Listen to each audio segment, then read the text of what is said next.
নমস্কাৰ বন্ধুসকল, মই ধ্ৰুৱ আৰু কৰ্মই জীৱনৰ অন্য এটি ভিডিঅ'লৈ আপোনালোকক স্বাগতম জনাইছোঁ। আৰু আজি ভিডিঅ'টো হ'ব অকণমান স্পেচিয়েল, আৰু স্পেচিয়েল এইকাৰণে হ'ব যে আমাৰ গোটেই ভাৰতবাসীৰ কাৰণে এটা গৌৰৱৰ ক্ষণ। যিহেতু আপোনালোকে গম পায়ে 23 আগষ্ট, আৰু আজি মই 23 আগষ্ট 2023 এটা সমগ্ৰ ভাৰতবাসীৰ বাবে এটা বিশেষ দিন। আৰু আজি একদম পুৰা বৰ্ডত গোটেইখিনি ৰেডি কৰি লৈছোঁ, আৰু সেই সম্পৰ্কে আজি আমি আলোচনা কৰিম। চন্দ্ৰায়ন 3ৰ বিষয়ে আজি আলোচনা কৰিম। আচলতে কি আছিলে এই প্ৰজেক্টটো, কেতিয়াৰ পৰা আৰম্ভণি হৈছিলে, কিদৰে সফল হ'ল, এই সফল হোৱাৰ আঁৰৰ সেই মাজৰ বহুতো কথা আজি আমি আলোচনা কৰিম। তেন্তে ভিডিঅ'টো আৰম্ভ কৰোঁ আৰু ষ্টাৰ্ট কৰোঁ ধুনীয়াকৈ। এয়া দেখিছে আজি খুব ধুনীয়াকৈ বৰ্ডত প্ৰজেকশ্যন এটা ৰেডি কৰিছোঁ, গোটেই সম্পূৰ্ণ কথাখিনি। তো এতিয়া হ'ল যে চন্দ্ৰায়ন 1 আচলতে কেতিয়া লঞ্চিং হৈছিলে আৰু কোনে মানে কি কৰিছিলে সেইখিনি কথা আলোচনা কৰিম। এতিয়া ইয়াত দেখিছে চন্দ্ৰায়ন 1 15 আগষ্ট 2023 PM অটল বিহাৰী বাজপেয়ী তেখেতে স্বাধীনতা দিৱসৰ এখন মিটিঙত এই চন্দ্ৰায়ন 1ৰ কথা সম্পৰ্কে আলোচনা কৰিছিলে, আৰু তেতিয়াৰ পৰাই চন্দ্ৰায়ন 1ৰ কাম আৰম্ভ হৈ গৈছিলে। আৰু সেই চন্দ্ৰায়ন 1 চন্দ্ৰত যেতিয়া এণ্ট্ৰি কৰিছিলে, চন্দ্ৰত প্ৰথম এটা ছাকচেছ হৈছিলে। চন্দ্ৰায়ন 1ৰ এটা ছাকচেছ আছিলে। সেই ছাকচেছটো হ'ল যে চন্দ্ৰায়নত আইচ আৰু পানীৰ সন্ধান কৰিছিলে চন্দ্ৰায়ন 1এ, আৰু যিটো নেকি কোনেও সেইটো মানে সফল হিচাপে আইচ আৰু পানী আছে বুলি কোনেও তেতিয়ালৈকে গমেই পোৱা নাছিলে, যিটো সময়ত চন্দ্ৰায়ন 1এ প্ৰথম পদক্ষেপতে এই বস্তুটোৰ সন্ধান কৰিছিলে। আৰু সেই বস্তুখিনি সন্ধান কৰিবলৈ নাছা আমেৰিকাই কি কৰিছিলে, আমেৰিকাইও ছাৰ্ভে কৰিবলৈ 504 মিলিয়ন খৰচা কৰি পিনি নাছাইও চন্দ্ৰত ভৰি দিবলৈ চেষ্টা কৰিছিলে, মানে খৰচ কৰি পিনি যে আচলতে সঁচাকে আইচ আৰু পানী আছে নে নাই, তো সেইটো জানিবলৈ নাছাইও মানে চেষ্টা কৰিছিল। আৰু তেতিয়া 504 মিলিয়ন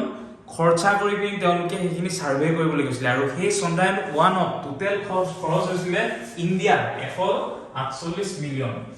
ক'ত 148 মিলিয়ন আৰু ক'ত 504 মিলিয়ন। তেওঁলোকে 148 মিলিয়ন খৰচা কৰিছিলে চন্দ্ৰায়ন 1ৰ কাৰণে, আৰু 504 মিলিয়ন খৰচা কৰি তেওঁলোকে এটা ছাৰ্ভে কৰিবলৈহে গৈছিলে যে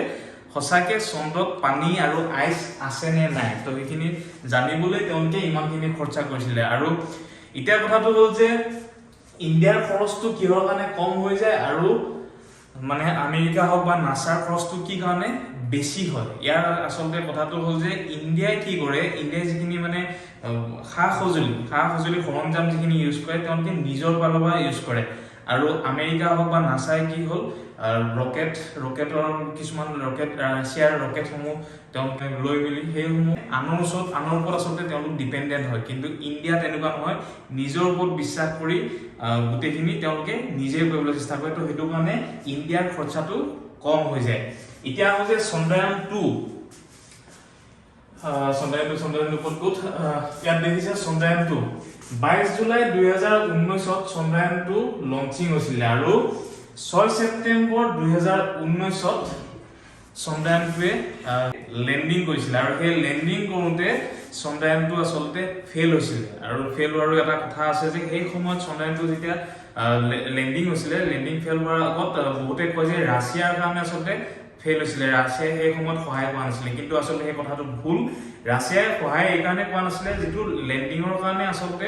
যিখিনি সা সৰঞ্জাম দৰকাৰ হয়, প্ৰয়োজন হয়, তো সেইটো সময়ত ইণ্ডিয়াই ৰাছিয়াৰ ওচৰত সহায়ৰ হাত বিচাৰিছিলে। কিন্তু সেইটো সময়ত ৰাছিয়াই ইণ্ডিয়াক সহায় এইকাৰণে পোৱা নাছিলে কাৰণ ৰাছিয়াৰ নিজৰ যিটো টেকন'লজি আছিলে লেণ্ডিঙৰ কাৰণে, তেওঁলোকৰ নিজৰ টেকন'লজিটো আচলতে সেই সময়ত ফেইল হৈছিলে। তো সেইটো কাৰণে ৰাছিয়াই ইণ্ডিয়াক সহায় কৰা নাছিলে। আৰু ৰাছিয়া আৰু ইণ্ডিয়াৰ সম্পৰ্ক যিহেতুকে ভাল আছিলে, তো ৰাছিয়াই তেনেকুৱা এটা ফেইল টেকন'লজি এটা ইণ্ডিয়াক আচলতে সঁপি দিব বিচৰা নাছিলে। তো সেইটো হৈ গ'ল চন্দ্ৰায়ন 2ৰ কাহিনী।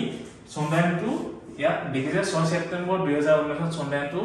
ফেইল হৈছিলে। আৰু সেই ফেইল হোৱা এটা কাহিনী আছে। আমাৰ সকলোৰে গৌৰৱ প্ৰধানমন্ত্ৰী নৰেন্দ্ৰ মোদীয়ে যিজন ISR যিজন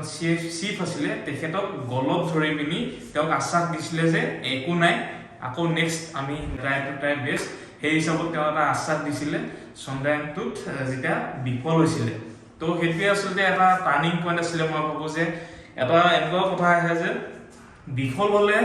যদিহে এটা ছাপোৰ্ট পোৱা যায়, বেক ছাপোৰ্ট এটা পোৱা যায়, হ'ব দে, এনেকুৱা হৈ যায় ন কেতিয়াবা। ধৰক মই বিফল হৈ গ'লো, কিবা এটা কাম কৰিবলৈ আপুনি বিফল হৈছে আৰু সেইটো সময়তে অন্য এজন ব্যক্তিয়ে আপোনাক আশ্বাস দিয়ে যে নাই ঠিক আছে ধ্ৰুৱ তো এবাৰ ঠিক আছে এবাৰ তই ভুল কাম কৰিলি এবাৰ ভুল হ'ল একো নাই নেক্সট টাইম আমি তাতকৈ বেছি বেটাৰ কৰিম সেই তেনেকুৱা এক আশ্বাস প্ৰধানমন্ত্ৰী নৰেন্দ্ৰ মোদীয়েও ISR চিফ দুৱাকে দিছিল আৰু সেইটোৱে আচলতে প্ৰেৰণাৰ উৎস হৈ পৰিছিলে ISR কাৰণে আৰু সেই অনুযায়ী ISR 12 জুলাই 2023 চন্দ্ৰায়ন 3 লঞ্চ কৰে চন্দ্ৰায়ন 3 লঞ্চ কৰে আৰু 5 আগষ্ট 2023 মুন অৰ্বিটত এন্ট্ৰি কৰে মুনত চন্দ্ৰত এন্ট্ৰি কৰে আৰু 23 আগষ্ট 2023 মুন সাৰ্ফেস সফট ল্যান্ডিং আৰু 23 আগষ্ট 2023 যেটো আমাৰ সকলোৰে কাৰণে এটা বিশেষ দিন সকলোৰে কাৰণে প্ৰতিজন ভাৰতবাসীৰ কাৰণে এটা গৌৰৱৰ দিন 23 আগষ্ট এই 23 আগষ্টতে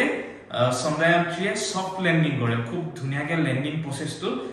এনেকুৱা ধৰণৰ মানে ল্যান্ডিং প্ৰসেসটো এনেকুৱাকে ইমান ধুনিয়াকে কাম কৰিছিল ইণ্ডিয়াই যে ল্যান্ডিং কৰোতে বাগৰি যোৱা কিবা কিবি এনেকুৱা ধৰণৰ সিস্টেম নাই তো সেই সিস্টেমটো খুব ধুনিয়াকে বনাই ৰেডি কৰি পঠিয়াইছিল আৰু হেতু কাৰণে চন্দ্ৰায়ন 3 সফট ল্যান্ডিং কৰে চন্দ্ৰত এতিয়া মূল কথাটোলৈকে আহি যাওঁ যে আসলতে এই চন্দ্ৰায়ন 3 খন পঠিয়ালে ইয়াৰ বেনিফিটটো কি হ'ব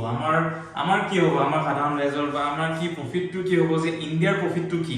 এই সম্পৰ্কে এতিয়া আহি যাওঁ যে চন্দ্ৰায়ন যদি এতিয়া চন্দ্ৰত আছে কি এই সম্পৰ্কেটো আমি এটা জানিব পাৰিম যদিহে আমি চন্দ্ৰায়ন 3 এতিয়া যোৱাৰ পিছত এটা তাত গোটেইখিনি টেষ্ট কেনেকৈ হ'ব তো সাউথ এন্ট্ৰি কৰাৰ লগে লগে সানলাইট তাত মানে লো হয় চন্দ্ৰত যেটো সাউথ তাত সানলাইট লো হয় আৰু কিছুমান প্ৰিচিয়াছ মিনাৰেলছ আছে হাইড্ৰোজেন ওৱাটাৰ আইস তো ইয়াৰ ওপৰত ৰিচাৰ্চ হ'ব তো এই সম্পৰ্কেও আমি হয়তো অতি সোনকালে ISR আমাক অৱগত কৰাব আৰু এইখিনিতে আৰু এটা কথা আছে ইণ্ডিয়াই তাত গৈ পিনি আসলে কি কৰিব ইমান ৰিচাৰ্চ কৰিছে কিবা কৈছে এইখিনি ভিতৰত মানে এইখিনি কৰাৰ ফলত আমাৰ ইণ্ডিয়াৰ প্ৰফিটটো কি হ'ব ভৱিষ্যতে অনাগত দিনত আমেৰিকা জাপান চাইনা এওঁলোকেও যদি তেনেকুৱা ধৰণৰ কিছুমান ষ্টেপ লৈ মিলি যদি ধৰি লওক চন্দ্ৰত নিজৰ আধিপত্য স্থাপন কৰে তেতিয়া ইণ্ডিয়া হয়তো পিছ পৰি থাকিব তো সেইটো কাৰণে ইণ্ডিয়াই সদায় প্ৰচেষ্টা অব্যাহত ৰাখিছে যাতে চন্দ্ৰত তেওঁলোকৰ আমাৰ নিজৰ কিছুমান আধিপত্যটো যাতে স্থাপন কৰিব পাৰে তো সেইটো কাৰণে ইণ্ডিয়াই সদায় প্ৰচেষ্টা চলায় আৰু ভাৰতবৰ্ষই এইদৰে আমাক সদায় গৌৰৱান্বিত কৰি যাব ভাৰতবৰ্ষ ISR সদায় আমাক এইদৰে গৌৰৱান্বিত কৰি যাব আৰু অনাগত দিনত বহুতো প্ৰচেষ্টা বহুতো প্ৰজেক্ট ISR লৈ আহিছে মানে তেওঁলোকে তাৰ বিষয়ে কিছুমান অৱগত কৰাইছে যে অমুক চনত অমুক ধৰণৰ প্ৰজেক্ট কিছুমান এনেকুৱা ধৰণৰকে তেওঁলোকে কৈ দিছে জনাই দিছে এনেকুৱা ধৰণৰকে ISR নিজৰ কাম সদায় সুন্দৰকে এইদৰে কৰি যাব যাতে আমি সমগ্ৰ ভাৰতবৰ্ষ আচলতে যাতে গৌৰৱান্বিত হ'ব পাৰে আৰু এইখিনিতে এটা কথা ক'ব লাগিব অসমৰ গৌৰৱ দুগৰাকী বৈজ্ঞানিক আছে তেওঁলোকৰ নাম এইখিনিতে ল'ব লাগিব আমাৰ সকলোৰে তেওঁ গৌৰৱ হয় এগৰাকী হ'ল নিধি শৰ্মা আৰু স্বয়ং দত্ত নিধি শৰ্মা তেখেত হৈছে তিনচুকীয়া আৰু স্বয়ং দত্ত লখিমপুৰ আৰু তিনচুকীয়া বাসী হিচাপে মই নিজে আচলতে গৌৰৱান্বিত অনুভৱ কৰিছো আমাৰ তিনচুকীয়াৰ পৰা এগৰাকী বাইদেউ আছে আৰু বাইদেউ বৰ্তমান গৰ্ভৱতী তেখেতৰ গৰ্ভত 5 মহীয়া এটি সন্তান আছে আৰু গৰ্ভত 5 মহীয়া এটি সন্তান লৈ তেখেতে চন্দ্ৰায়ন 3 সফল কৰিলে তো এইখিনিতে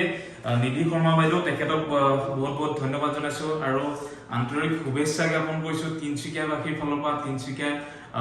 সম্পূৰ্ণ সকলো ৰাইজৰ ফালৰ পৰা আৰু সমগ্ৰ অসমৰ ফালৰ পৰা তেওঁলে